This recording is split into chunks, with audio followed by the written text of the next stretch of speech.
Bonjour et bienvenue dans cette vidéo. Vous souhaiteriez aider vos youtubeurs préférés? Vous pensez savoir tout ce qu'il est possible de faire, même si vous n'avez pas de moyens financiers? Vérifions cela ensemble. A tout de suite. Help, I need somebody. Help, not just anybody. Help, you know I need someone. Help.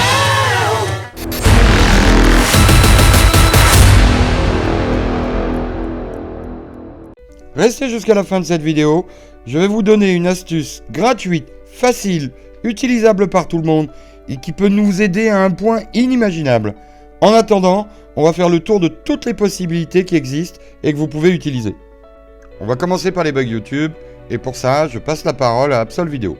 Si on récapitule un peu tous les problèmes actuels qu'il y a sur YouTube, on a des désabonnements automatiques involontaires, notamment lorsqu'un youtubeur sort une nouvelle vidéo. D'après certains témoignages, on a même des abonnements non voulus à des chaînes qui ne nous intéressent pas, les nouvelles vidéos des youtubeurs qui n'atteignent plus 100% de leurs abonnés dans leur fil d'abonnement, le nombre de vues réalisées qui baisse parfois d'un coup sans raison, mais également votre like qui s'en va une fois que vous avez quitté la vidéo. Apparemment ça arrive une fois sur 10. Alors, contre les bugs YouTube, qu'est-ce qu'on peut faire? On vous la sert à bâcher, vérifiez régulièrement vos abonnements et surtout, activez les notifications avec la petite cloche. Aujourd'hui, après la mise à jour de YouTube, s'abonner, met juste la chaîne dans la liste de vos abonnements et ne vous notifie pas.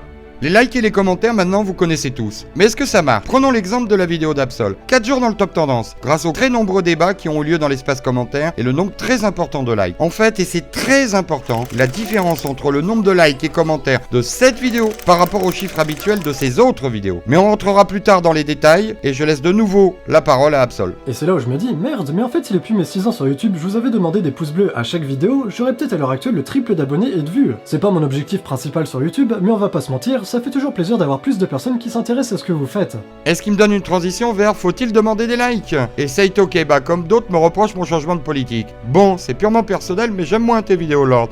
Les replays sont top, etc. Mais le commentaire, je le trouve un peu malvenu, inapproprié.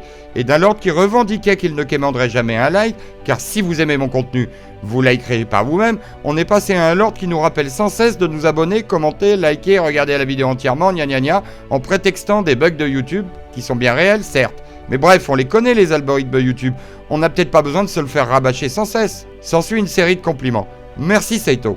Comme je lui ai répondu, je le reconnais, contraint forcé, ma politique a changé. J'ai d'ailleurs fait une vidéo coup de gueule à ce sujet. Regardez l'affiche en haut à droite pour ceux qui ne l'ont pas vu.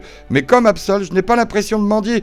En marketing, ça s'appelle de l'incitation à l'action. Mais plutôt de rabâcher de la pédagogie sur un sujet important que tout le monde ne connaît pas forcément aussi bien. Ce qui m'a convaincu de changer de politique, Absol l'explique très bien grâce à la lecture de certains de ses commentaires. Ça me fait d'ailleurs penser à un commentaire que le chef Otaku m'a laissé sous la vidéo en question. Bon déjà, faut arrêter avec le youtubeur intègre. Je ne vois pas ce qu'il y a de malhonnête à utiliser des astuces pour avoir plus de visibilité. Refuser de jouer selon les règles du jeu et se plaindre ensuite de ne pas avoir d'audience, ça ne s'appelle pas de l'intégrité, ça s'appelle de la connerie. C'est justement à cause de cette mentalité de merde que c'est les chaînes au contenu débile qui marchent le plus parce que eux, ils n'en ont rien à branler de votre intégrité. Ils font ce qu'il faut pour que ça marche et ça marche. Il y a absolument rien qui empêche les youtubeurs intègres d'utiliser ces techniques tout en continuant de proposer un contenu de qualité. Je suis d'accord qu'il n'y a rien de mal à dire à ses abonnés de mettre des coms et des pouces bleus. Moi par exemple, j'oublie de le faire, je n'ai pas le réflexe ni la culture, ça ne veut pas dire que je n'aime pas le contenu. Si j'apprécie un youtubeur pour son travail et qu'il dit à chaque fin de vidéo, je me dis ah oui c'est vrai, ça peut aider, et je ne vois pas ce qu'il y a de mal à faire ça comme.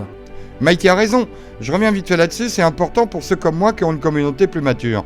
Les enfants, ados et pré-ados ont la culture du clic, du commentaire, du partage. Les adultes, pas tous, pas encore. Ça viendra, du moins je l'espère pour moi. Maintenant, quelle est l'importance du temps de lecture des vidéos? Est-ce que vous les regardez jusqu'au bout? À toi Absol. Début 2016, YouTube a changé son objectif. Son but est désormais de vous faire rester le plus longtemps sur sa plateforme, qu'il devienne le site que vous visitez le plus souvent et le plus longtemps, un peu dans le même style que Netflix. Pour cela, YouTube est un peu revenu en arrière et a décidé de privilégier de nouveau les vidéos qui font rester le plus longtemps le spectateur sur YouTube. Pas forcément les plus longues, car vous pouvez très bien partir dès le début d'une vidéo de 20 minutes par exemple, mais une vidéo de 10 minutes qui vous fait rester jusqu'à la toute fin sera appréciée et mise en avant par YouTube. Aux yeux de YouTube, le temps de visionnage est devenu même plus important que les vues en elles-mêmes, et ce n'est d'ailleurs pas pour rien que dans la partie Analytics que les youtubeurs peuvent consulter, la partie nombre de vues a été discrètement remplacée par la partie durée de visionnage, mise en première position. Mais pas que, c'est également la raison pour laquelle YouTube met désormais en avant les vidéos des youtubeurs qui sortent minimum une vidéo par jour. Ces derniers font en effet en sorte que leur audience revienne tous les jours sur YouTube, et c'est exactement ce que souhaite la plateforme. C'est la raison pour laquelle Pierre Cross a vu son nombre d'abonnés grimper en flèche lorsqu'il a commencé son défi d'une vidéo par jour. Puis ça a été au tour de David Lafarge, puis de GameX13, puis maintenant de Fabien Olicard, etc. Reprenons l'exemple d'Absol mais en français. D'après vous, quelle vidéo va être le mis le plus en avant par YouTube? En résumé, je me situe plutôt en vidéo 1. Alors que les youtubeurs qui sortent des vidéos tous les jours en catégorie 2. C'est pour ça que les youtubeurs de qualité ont besoin de votre aide. Non seulement on a besoin de votre aide, mais vous pouvez nous aider. À toi Absol. Sachez néanmoins que YouTube cherche désormais à mettre de plus en plus des vidéos de petites chaînes dans son onglet tendance et favoriser de moins en moins les gros youtubeurs qui n'ont plus besoin de l'aide de YouTube pour s'épanouir. Plus besoin de faire énormément de vues pour y figurer. Si par exemple une petite chaîne de 15 000 abonnés fait des vidéos qui tournent généralement autour des 10 000 vues, mais que sa nouvelle vidéo fait d'un coup 50 000 vues et qu'elle est partagée 400 fois là où les autres ne le sont généralement qu'une vingtaine de fois, la vidéo a de fortes chances de se retrouver en tendance malgré son faible nombre de vues. Un autre point super important, le partage. L'algorithme YouTube calcule aussi tous les liens externes menant à une vidéo. Que ça soit les sites web, les forums et surtout les réseaux sociaux. Twitter, Facebook, Instagram, Snapchat, etc. Vous voulez aider vos youtubeurs préférés? Abonnez-vous aussi à leurs réseaux sociaux. Un petit point intéressant, c'est beaucoup plus facile pour nous de vous répondre sur Twitter ou sur Facebook que dans les commentaires de la vidéo. Une petite question, est-ce que vous vous rappelez qu'il existe un bouton partager directement sur YouTube en dessous de la vidéo? Combien de vous l'utilisent? Dites-le moi en commentaire et répondez à mon sondage à ce sujet sur Twitter.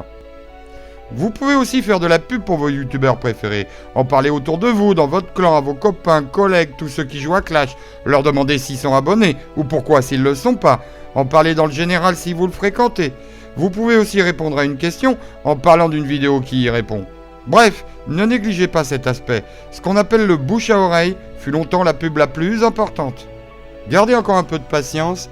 Après ce dernier chapitre qui ne concerne que peu d'entre vous, la meilleure astuce de toute la vidéo, celle dont je vous ai parlé au début, gratuite, simple, facile et incroyablement efficace. Chut, je suis pas sûr que YouTube apprécie. Et enfin, pour une minorité d'entre vous, ceux qui le peuvent, il y a les dons, les soutiens financiers. Cela permet souvent d'entretenir une relation privilégiée avec le youtubeur. Il y a plusieurs méthodes, les dons sur Twitch. Il y a même un système de financement par les fans intégré directement à YouTube. Uniquement pour les gros youtubeurs en France pour l'instant. Et enfin, il y a Tipeee. Je préfère cette plateforme personnellement. Elle est simple, agréable et surtout elle permet d'indiquer à droite ce que fait le youtubeur de votre argent. Et vous pouvez aussi partager cette page. D'ailleurs, à ce sujet, il y a souvent des contreparties au type.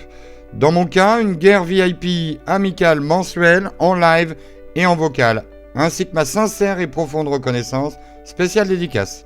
Suppose this is my thank you. Look, I got that special something on them rainy days.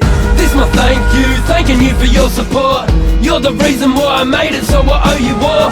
You're the reason why I wake up, I keep writing verses.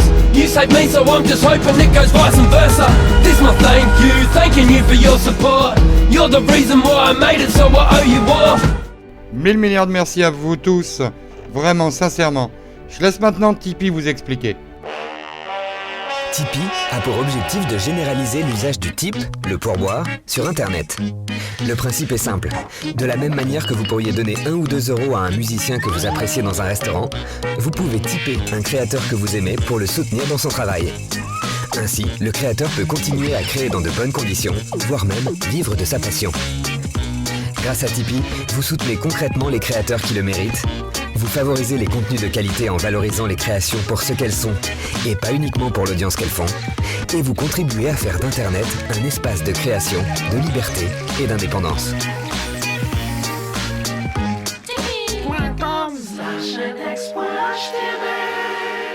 Voilà, maintenant chose promise, chose due, The Astuce.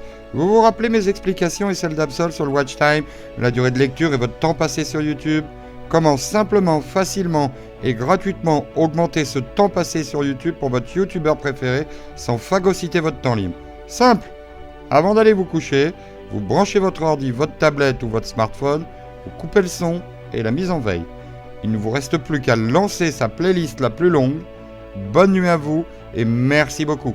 Chut. Voilà, vous êtes fin prêt pour être le meilleur soutien possible pour votre youtubeur préféré. J'espère vous avoir appris quelque chose, que cette vidéo vous a plu et comme d'habitude, à ciao, bonsoir.